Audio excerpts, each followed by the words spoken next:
তোমাদের সকলের জ্যাক সোয়াগারের কথা তো নিশ্চয়ই মনেই থাকবে। জ্যাক সোয়াগার ডাব্লিউডব্লিউতে এক সময় ছিল, তারপরে আমরা তাকে এইডব্লিউতে ক্রিস জেরিকোর সাথে কাজ করতে দেখেছিলাম। তো সেই জ্যাক সোয়াগার এখন অফিসিয়ালি তার রিটায়ারমেন্ট অ্যানাউন্স করে দিয়েছে। সে এটা নিজেও কনফার্ম করেছে যে সে আর রেসলিং করবে না, সে এখন রিটায়ার হয়ে গেছে।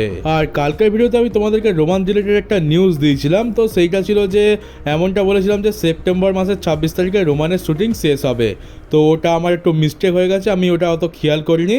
ওটা অ্যাকচুয়ালি ভুল নিউজ ছিল, মানে তার জন্য তোমাদের কাছে ক্ষমা চেয়ে নিচ্ছি। ওটা অ্যাকচুয়ালি হবে যে সেপ্টেম্বরের 26-এ রোমানের শুটিং শেষ হবে না, বরং রোমানের শুটিং স্টার্ট হবে।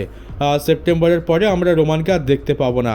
তো এই সেপ্টেম্বরের বলতে পারো প্রায় 20 তারিখ অবধি রোমানের হাতে টাইম রয়েছে, সে ডাব্লিউডব্লিউতে কাটিয়ে যেতে পারে। আর তারপরে 26 তারিখ থেকে সেপ্টেম্বরে, মানে পরের মাসেই 26 তারিখ থেকে আর দেখতে গেলে 1.5 মাসের মতো টাইম বাকি আছে।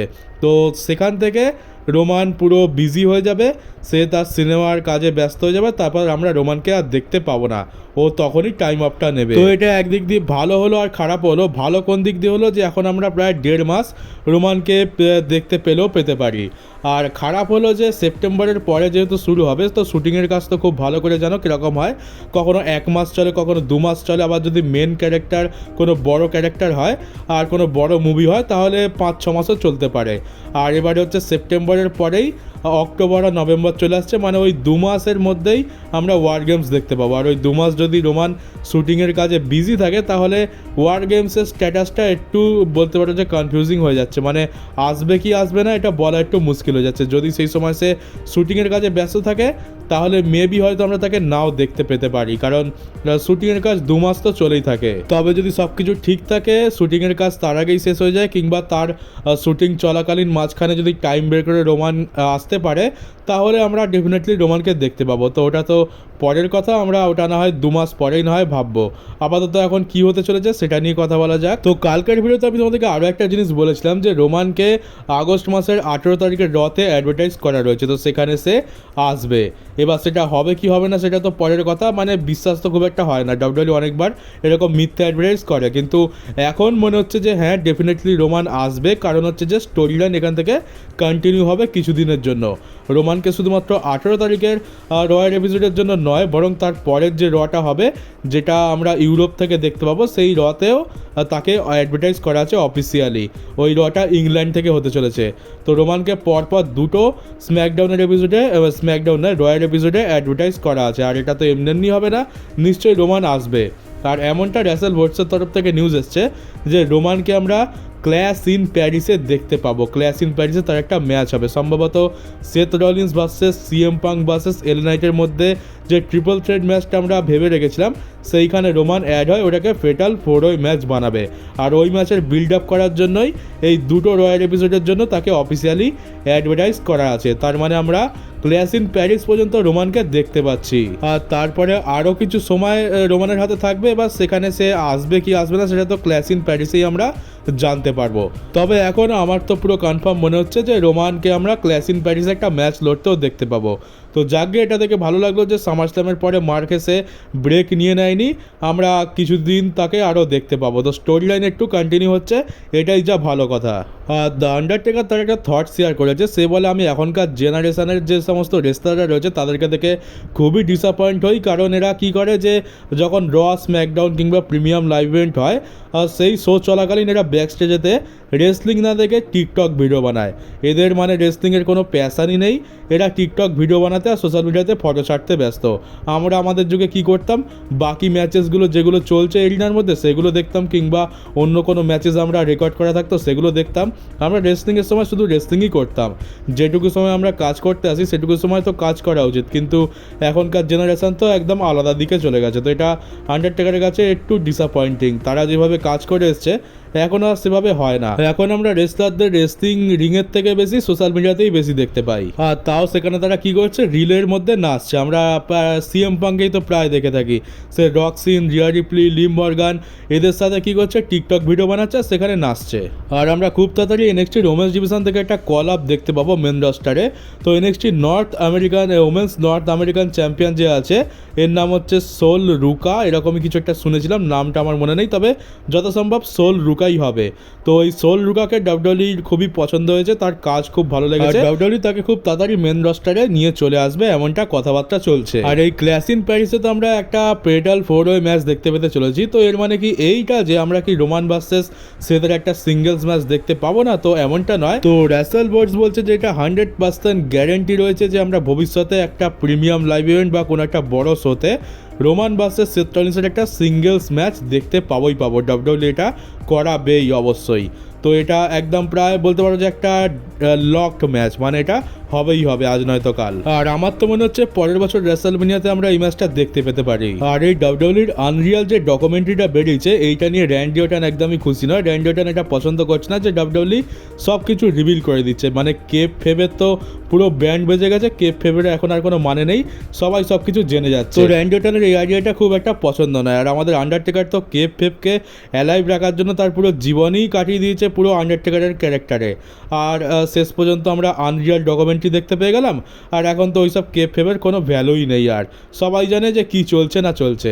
তো র্যান্ডি অর্টনের ওই জন্যই এটা খারাপ লাগছে। এই ডাব্লিউডব্লিউইর লেগেসি রেসলিং তারপর স্টোরি লাইন যেন একটা তামাশা হয়ে গেছে এখনকার যুগে। আর এবার পরের নিউজটাও র্যান্ডি অর্টন রিলেটেডই রয়েছে। এবারে আমাদের কোডি রোডস এটা রিভিল করেছে যে র্যান্ডি অর্টন হচ্ছে বর্তমান ডাব্লিউডব্লিউইর লকার রুমের লিডার। এবার যারা জানো না যে লকার রুমের লিডার কী জিনিস, তো কী হয় যে আমাদের ক্লাসে যেমন একটা মনিটর থাকে তেমনি ডাব্লিউডব্লিউইর লকার রুমেতেও একজন লিডার রয়েছে। এই লিডারের কাজ কি, লকার রুমেতে শান্তি বজায় রাখা, কোনো রকম যদি সমস্যা হয় সেটাকে লকার রুমেতে ডিসকাস করে ভালোভাবে মিউচুয়াল করে সেটাকে সেটেলমেন্ট করে নেওয়া। মানে এমন কোনো বড়সড় ঝামেলা হতে দেয় না যেটা ধরো বড়সড় কোনো ঝামেলা হয়ে গেল আর সেটা কোম্পানির বসের কাছে চলে গেল যে এইরকম একটা ব্যাপার হয়ে গেছে। তো সেই সমস্ত ছোটোখাটো ঝামেলা মিটানো, তারপর শান্তি বজায় রাখা, টুকটাক জিনিস দেখা লকার রুমের লিডারের দায়িত্ব। আর লকার রুমের লিডারকে সবাই খুব মেনে চলে, খুব মান্যগণ্য করে চলে, এরকম একটা ব্যাপার। এককালে এটা আন্ডারটেকার করতো কারণ সে সব থেকে বেশি সিনিয়র ছিল। মাঝখানে কিছুদিনের জন্য রোমানও এই কাজটা করেছে, জন সিনাও করতো, আর এখন র্যান্ডি অর্টন এই দায়িত্বটা পেয়েছে। এমনকি রে মিস্টেরিও এই কাজটা করেছিল কিছুদিন আগে পর্যন্ত। তো এখন আন্ডারটেকারকে যেরকম সম্মান দেওয়া হতো সেরকম একই সম্মান র্যান্ডি অর্টনকে দেওয়া হচ্ছে, কারণ এই হচ্ছে সব থেকে বেশি সিনিয়র অ্যাক্টিভ রেসলার। এমনিতে দেখতে গেলে সিনিয়র রেসলার অনেক রয়েছে, কিন্তু অ্যাক্টিভ রেসলার র্যান্ডি অর্টনই রয়েছে, আর তার একটা আলাদা পাওয়ার রয়েছে। তো র্যান্ডি অর্টনই হচ্ছে এখন আমাদের লকার রুমের লিডার, যেটা খুবই অবভিয়াস একটা ব্যাপার। র্যান্ডি অর্টনকে এরকম বড় বড় দায়িত্ব আর বড় বড় রোলেতেই মানায়। তো যাক গে, স্টোরি লাইন অনুযায়ী আর আমাদের অনস্ক্রিন যে সমস্ত প্লে হচ্ছে সেখানে তো র্যান্ডি অর্টনকে ভালো বুকিং দেওয়া হয় না, আর হবে কি না আমরা আদৌ জানি না। তবে লকার রুমে তো র্যান্ডি অর্টনের একটা আলাদাই সম্মান রয়েছে।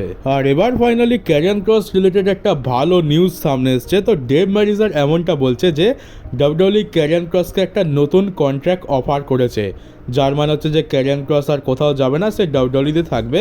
তবে এমনটা নাও হতে পারে, ধরো ক্যারিয়ান ক্রস ভাবলো যে আমাকে ডাব্লিউডব্লিউই ভালোভাবে ইউজ তো করবে না, বেকার আমাকে আরও ক্ষতি করে দেবে, তো আমি এক কাজ করি, কন্ট্রাক্ট অ্যাকসেপ্ট করবো না, আমি অন্য কোনো কোম্পানিতে চলে যাই।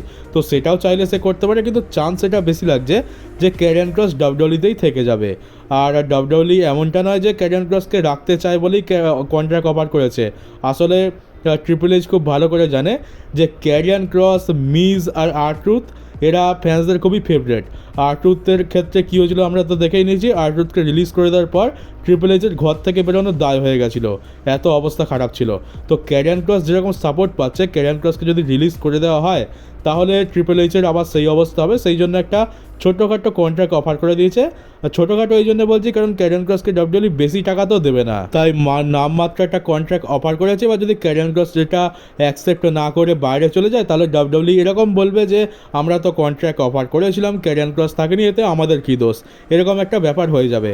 তো শুধুমাত্র রাখতে হয় তাই রাখছে। আর এটা আমি এমনি বলছি না, কারণ ক্যারিয়ান ক্রসকে নিয়ে ডাব্লিউডব্লিউই কতটা বেশি সিরিয়াস আর তাকে তারা কতটা বেশি পছন্দ করে সে তো আমরা এই রিসেন্ট টাইমে 2-3টে ম্যাচ আমরা তো দেখতেই পেয়েছি। তার উপর সামারস্ল্যামের পরের যে শোটা হলো সেখানে ট্রিপল এইচ যেভাবে উই ওয়ান্ট ক্রসের চ্যানটাকে ইগনোর করলো, ওখান থেকে তো এটা পরিষ্কার যে ট্রিপল এইচের ক্যারিয়ান ক্রসকে পুশ করার কোনো রকম ইচ্ছা নেই। তাই এই যে কন্ট্রাক্টটা অফার করা হয়েছে এটা শুধুমাত্র নামমাত্র একটা নাটক। তো এবার দেখা যাক আমাদের ক্যারিয়ান ক্রস কি ফাইনাল ডিসিশন নেয়। আর এটা আমরা এটার জন্য আমাদের বেশি ওয়েট করতে হবে না, কারণ এই সপ্তাহতেই তার কন্ট্রাক্ট শেষ হতে চলেছে।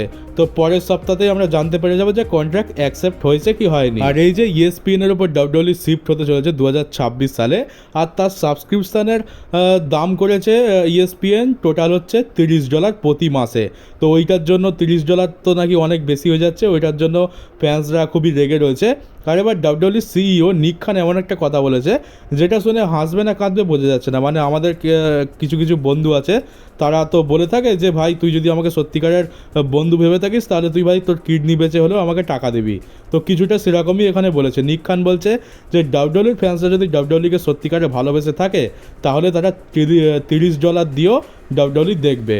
তো এইটা তো ভাই ইমোশনাল ড্যামেজ দেওয়ার মতো অবস্থা হয়ে গেল। মানে তোমরা খেতে পাও না পাও, তোমার পকেটে পয়সা থাকুক না থাকুক, তুমি যদি সত্যিকারের ডাব্লিউডব্লিউইর ফ্যান হও, তুমি যদি সত্যিকারের রেসলিংয়ের ফ্যান হও, তাহলে তুমি $30 জোগাড় করবেই প্রতি মাসে। এটা হচ্ছে আমাদের নিক খানের কথা। এবার এটা শুনে ফ্যান্সদের রিয়াকশান কী হবে সেটাই খুব দেখার বিষয়।